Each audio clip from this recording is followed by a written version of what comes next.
അധ്യായം 8. ഉദാരമായ ദാനം. സഹോദരരെ, മക്കെദോനിയയിലെ സഭകളിൽ വർഷിക്കപ്പെട്ട ദൈവകൃപയെക്കുറിച്ച് നിങ്ങൾ അറിയണമെന്ന് ഞങ്ങൾ ആഗ്രഹിക്കുന്നു. എന്തെന്നാൽ ക്ലേശങ്ങളുടെ തീവ്രമായ പരീക്ഷയിൽ അവരുടെ സന്തോഷാധിക്യവും കൊടിയ ദാരിദ്ര്യവും ഉദാരതയുടെ സമ്പത്തായി കരകവിഞ്ഞൊഴുകി.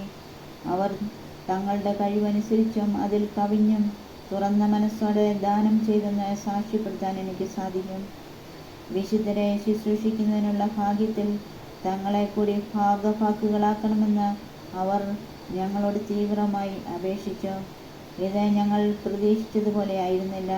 പ്രത്യുത ആദ്യമേ തന്നെ അവർ തങ്ങളെ തന്നെ കർത്താവിനും ദൈവഹിതമനുസരിച്ച് ഞങ്ങൾക്കും സമർപ്പിച്ചു. അതനുസരിച്ച് തീത്തോസ് നിങ്ങളുടെ ഇടയിൽ ആരംഭിച്ചിട്ടുള്ള കാരുണ്യ പ്രവർത്തനങ്ങൾ പൂർത്തിയാക്കാൻ ഞങ്ങൾ അവനോട് അഭ്യർത്ഥിച്ചു.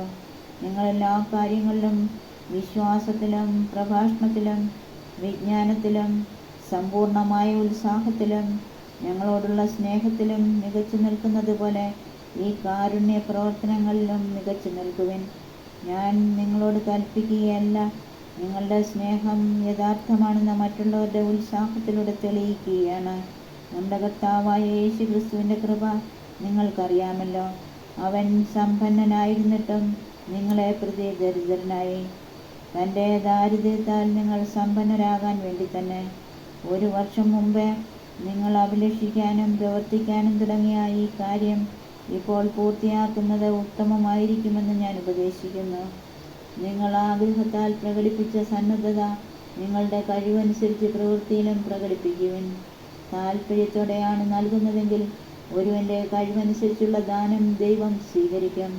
കഴിവില്ലായ്മ കണക്കാക്കേണ്ടതില്ല. മറ്റുള്ളവർ കഷ്ടപ്പെടരുതെന്നും നിങ്ങൾ കഷ്ടപ്പെടണമെന്നുമല്ല ഞാൻ അർത്ഥമാക്കുന്നത്. അവരുടെ സമൃദ്ധിയിൽ നിന്ന് നിങ്ങളുടെ കുറവ് നികത്തപ്പെടുന്നതിന് നിങ്ങളുടെ ഇപ്പോഴത്തെ സമൃദ്ധിയിൽ നിന്ന് അവരുടെ കുറവ് നികത്തണമെന്നും അപ്രകാരം സമത്വം ഉണ്ടാകണമെന്നുമാണ്. എഴുതപ്പെട്ടിരിക്കുന്നത് പോലെ അധികം സമ്പാദിച്ചവന് ഒന്നും മിച്ചമുണ്ടായിരുന്നില്ല, അല്പം സമ്പാദിച്ചവന് കുറവും ഉണ്ടായിരുന്നില്ല. തീത്തോസും സഹകാരികളും, നിങ്ങളെക്കുറിച്ച് ഇത്തരത്തിലുള്ള ആത്മാർത്ഥമായ താല്പര്യം തീത്തോസിൻ്റെ ഹൃദയത്തിൽ ഉദിപ്പിച്ച ദൈവത്തിന് ഞാൻ നന്ദി പറയുന്നു. അവൻ ഞങ്ങളുടെ അഭ്യർത്ഥന കൈക്കൊള്ളുക മാത്രമല്ല, വളരെ ഉത്സാഹത്തോടെ സ്വമനസ്സാലെ നിങ്ങളുടെ അടുത്തേക്ക് വരികയും ചെയ്തു. സുവിശേഷ പ്രഘോഷണത്തിന് എല്ലാ സഭകളിലും പ്രസിദ്ധി നേടിയ ഒരു സഹോദരനെയും അവനോടുകൂടെ ഞങ്ങൾ അയച്ചിട്ടുണ്ട്.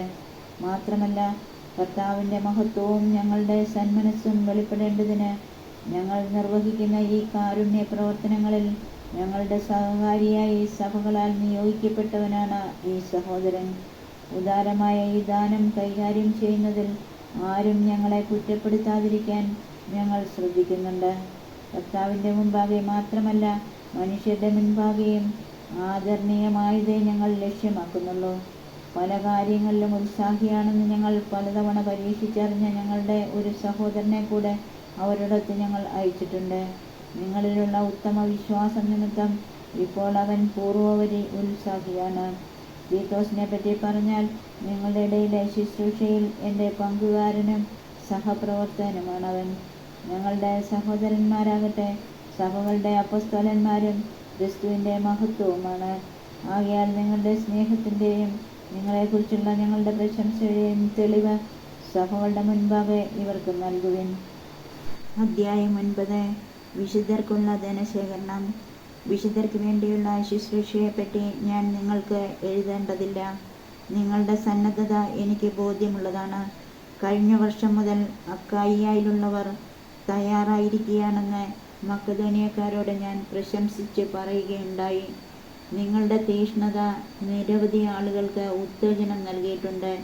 ഇക്കാര്യത്തിൽ നിങ്ങളെക്കുറിച്ചുള്ള ഞങ്ങളുടെ പ്രശംസ നിരർത്ഥകമാകാതിരിക്കാനാണ് സഹോദരന്മാരെ ഞാൻ അയച്ചിരിക്കുന്നത്. ഞാൻ പറഞ്ഞിരുന്നത് പോലെ നിങ്ങൾ തയ്യാറായിരിക്കണം. അല്ലെങ്കിൽ മക്കെദോനിയക്കാർ ആരെങ്കിലും എൻ്റെ കൂടെ വരികയും നിങ്ങളെ ഒരുക്കമില്ലാത്തവരായി കാണുകയും ചെയ്താൽ നിങ്ങളുടെ കാര്യം പോകട്ടെ. ഇത്രമാത്രം വിശ്വാസം നിങ്ങളിൽ അർപ്പിച്ചതിന് ഞങ്ങൾ അവമാനിതരാകും. അതിനാൽ എനിക്ക് മുൻപേ നിങ്ങളുടെ അടുത്ത് വന്ന് നിങ്ങൾ വാഗ്ദാനം ചെയ്ത ഉദാരമായ സംഭാവന മുൻകൂട്ടി സജ്ജമാക്കാൻ സഹോദരന്മാരെ പ്രേരിപ്പിക്കുക ആവശ്യമാണെന്ന് ഞാൻ കരുതി. അങ്ങനെ ആ സംഭാവന ഞങ്ങളുടെ നിർബന്ധം മൂലമല്ല, നിങ്ങളുടെ സന്മനസ്സുകൊണ്ടാണ് ശേഖരിച്ചതെന്ന് വ്യക്തമാകട്ടെ. സത്യം ഇതാണ്: അല്പം വിതയ്ക്കുന്നവൻ അല്പം മാത്രം കൊയ്യും, ധാരാളം വിതയ്ക്കുന്നവൻ ധാരാളം കൊയ്യും. ഓരോരുത്തരും സ്വന്തം തീരുമാനമനുസരിച്ച് വേണം പ്രവർത്തിക്കാൻ. വൈമനസ്യത്തോടെയോ നിർബന്ധത്തിനോ കീഴ്വഴങ്ങിയോ ആകരുത്. സന്തോഷപൂർവ്വം നൽകുന്നവനെയാണ് ദൈവം സ്നേഹിക്കുന്നത്. നിങ്ങൾക്ക് ആവശ്യമുള്ളതെല്ലാം സദാ സമൃദ്ധമായി ഉണ്ടാകാനും സൽകൃത്യങ്ങൾ ധാരാളമായി ചെയ്യാനും വേണ്ട എല്ലാ അനുഗ്രഹങ്ങളും സമൃദ്ധമായി നൽകാൻ കഴിവുറ്റവനാണ് ദൈവം. എഴുതപ്പെട്ടിരിക്കുന്നത് പോലെ അവൻ വാരി വിതറി, അവൻ ദരിദ്രർക്ക് ദാനം ചെയ്തു. അവൻ്റെ നീതി എന്നേക്കും നിലനിൽക്കുന്നു. വിതക്കാരന് വിത്തും ഭക്ഷിക്കാൻ അപ്പവും കൊടുക്കുന്നവൻ നിങ്ങൾക്ക് വിതയ്ക്കാനുള്ള വിത്ത് തരികയും അതിനെ വർദ്ധിപ്പിക്കുകയും നിങ്ങളുടെ നീതിയുടെ വിളവ് സമൃദ്ധമാക്കുകയും ചെയ്യും. നിങ്ങൾ ഉദാരശീലരാകേണ്ടതിന് ദൈവം നിങ്ങളെ എല്ലാവിധത്തിലും സമ്പന്നരാക്കുകയും അത് ഞങ്ങളിലൂടെ ദൈവത്തിന് കൃതജ്ഞതാസ്തോത്രമായി പരിണമിക്കുകയും ചെയ്യും.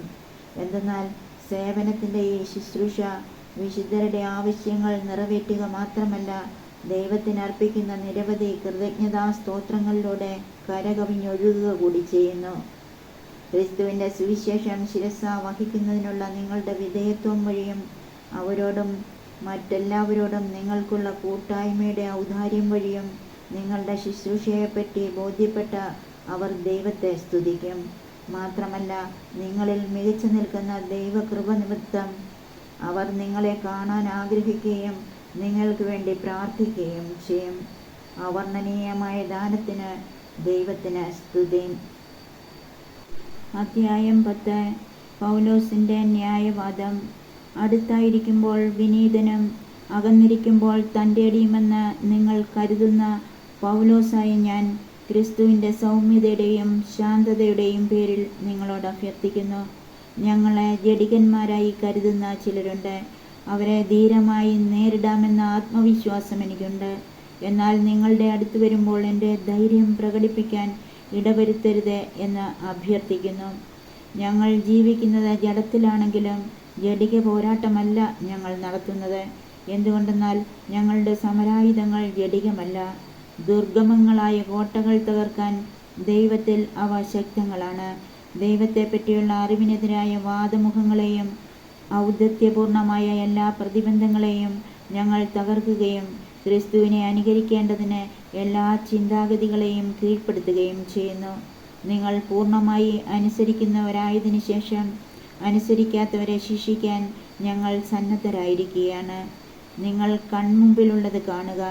ആരെങ്കിലും താൻ ക്രിസ്തുവിനുള്ളവനാണെന്ന് ദൃഢമായി വിശ്വസിക്കുന്നെങ്കിൽ ഞങ്ങളും അവനെപ്പോലെ ക്രിസ്തുവിനുള്ളവരാണെന്ന് മനസ്സിലാക്കിക്കൊള്ളട്ടെ. ഞങ്ങളുടെ അധികാരത്തെപ്പറ്റി ഞാൻ കുറച്ചധികം പ്രശംസിച്ചാലും അതിൽ എനിക്ക് ലജ്ജിക്കാനില്ല. നിങ്ങളെ പടുത്തുയർത്താനാണ്, നശിപ്പിക്കാനല്ല കർത്താവ് ഞങ്ങൾക്ക് അധികാരം നൽകിയിരിക്കുന്നത്. ലേഖനത്തിലൂടെ നിങ്ങളെ ഭയപ്പെടുത്തുന്നവനായി എന്നെ നിങ്ങൾ കണക്കാക്കരുത്.